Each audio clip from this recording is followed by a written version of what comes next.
The way Jesus explains his identity here is really remarkable. It's very informative to me as a pastor and how I handle biblical truth. The way he does it, the way he gets to I and the Father are one, is by talking about, I have you in my hand, and I am so sovereign, nobody can get you out of my hand. I'm stronger than all. And my Father has you in his hand, and nobody can take you out of his hand, and he's stronger than all. So we are mutually omnipotent, and the Father has given you into my hand, and we are holding you together, and we are one. Now, here's the point. That's a huge theological statement which we have to wrestle with. I and the Father are one. But notice how he presented it. He presented it so that it makes all the difference in your life.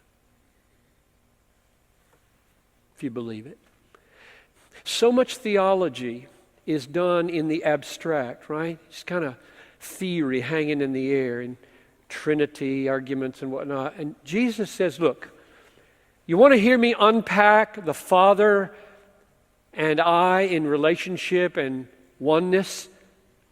It has to do with where you are in our hands and how safe you are there. That's the way he gets there. So I just want to say to myself, to the staff, to all of you, don't be afraid of theology. Don't be afraid of doctrine. Just be afraid of disconnected doctrine. Doctrine doesn't have anything to do with anything. It's just a point of argument. It's just blathering.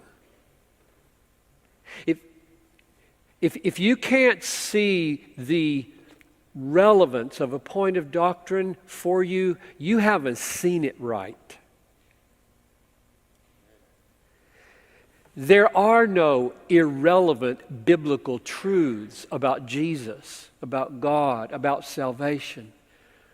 And this little picture here of how he gets to I and the Father are one was a very great exhortation to me. John, if you're going to write books, if you're going to preach sermons, if you're going to lead lessons about weighty and heavy and glorious things, do it in a so what way. So what? I just think it just should be ringing in our ears.